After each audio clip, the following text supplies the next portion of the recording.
ಕರ್ನಾಟಕದ ಸಾಲ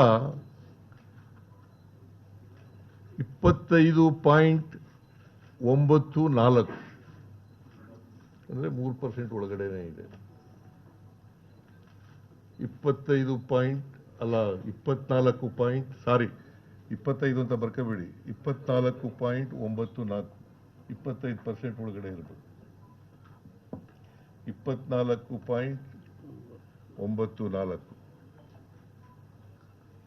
ಆಮೇಲೆ ಇನ್ನೊಂದು ಏನು ಹೇಳ್ತದೆ ಮಾನದಂಡ ಅಂತಂದ್ರೆ ರೆವಿನ್ಯೂ ಸರ್ಪ್ಲಸ್ ಇರಬೇಕು.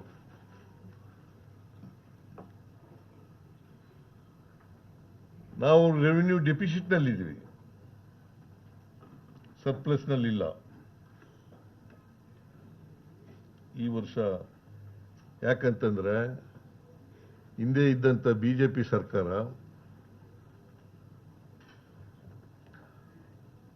ಆರ್ಥಿಕವಾಗಿ ಹಾಳು ಮಾಡಿಟ್ಟಿತ್ತು. ಈ ವರ್ಷ ಅಂದರೆ 2026-27 ಸುಮಾರು 19,000 ಕೋಟಿ ರೆವಿನ್ಯೂ ಡಿಫಿಸಿಟ್ ಇದೆ.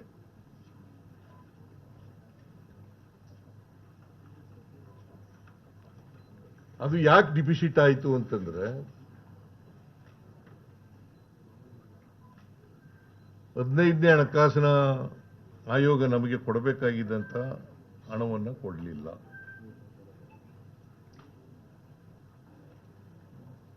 ಹದಿನೈದನೇ ಹಣಕಾಸಿನ ಆಯೋಗ ಏನು ಶಿಫಾರಸು ಮಾಡಿತ್ತು,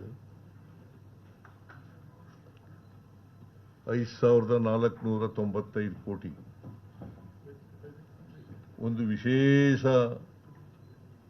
ಗ್ರಾಂಟ್ಸ್ ಅಂತ ಕೊಟ್ಟಿದ್ರು, ಅದು ಕೊಡಲಿಲ್ಲ. ಆಮೇಲೆ ಕೆರೆಗಳ ಅಭಿವೃದ್ಧಿಗೆ ಬೆಂಗಳೂರು ಸಿಟಿನಲ್ಲಿ ಕೆರೆಗಳ ಅಭಿವೃದ್ಧಿಗೆ 3,000 ಕೋಟಿ ರೆಕಮೆಂಡ್ ಮಾಡಿದ್ರು. ಪೆರಿಫೆರಲ್ ರಿಂಗ್ ರೋಡ್ಗೆ 3,000 ಕೋಟಿ ರೆಕಮೆಂಡ್ ಮಾಡಿದ್ರು.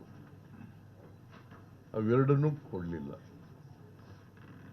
ಒಟ್ಟು 11,495 ಕೋಟಿ ಕೊಡಲಿಲ್ಲ. ಅದರ ಜೊತೆಗೆ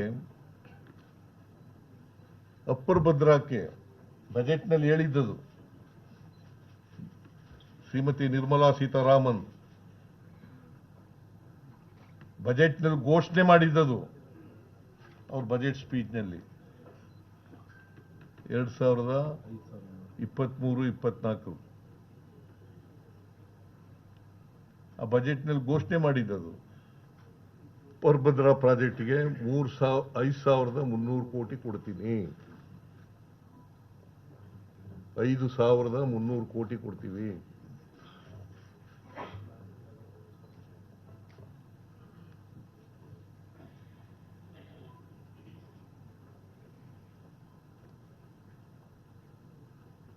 ಆಮೇಲೆ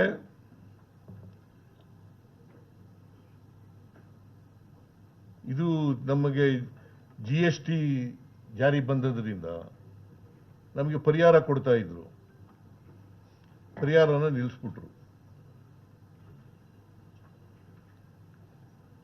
ಎಷ್ಟು ನಷ್ಟ ಆಗ್ತದೆ ಅಷ್ಟು ತುಂಬಿಕೊಡಿ ಅಂತ ಹೇಳಿದ್ರು.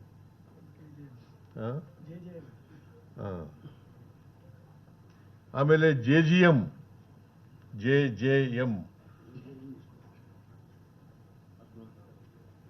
ಜಲ ಜೀವನ್ ಮಿಷನ್ ಅದರಲ್ಲಿ ಸುಮಾರು ಮೋರ್ ದೆನ್ 10,000 crores ಬರಲಿಲ್ಲ.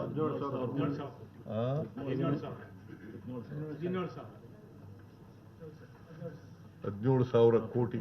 ಅದಕ್ಕೆ ನಾನು ಕರೆಕ್ಟಾಗಿ ಗೊತ್ತಿಲ್ಲದೆ ಇರೋದ್ರಿಂದ ಮೋರ್ ದೆನ್ 10,000 crores ಅಂತ ಹೇಳಿದ್ದು. ಅದು ಬರಲಿಲ್ಲ. ಆಮೇಲೆ ನರೇಗಾ ಸ್ಟಾಪ್ ಮಾಡಿಬಿಟ್ರು. ನಾವೇ ವರ್ಷದ್ದು ಹಣನೂ ಕೂಡ ಕೊಡಲಿಲ್ಲ.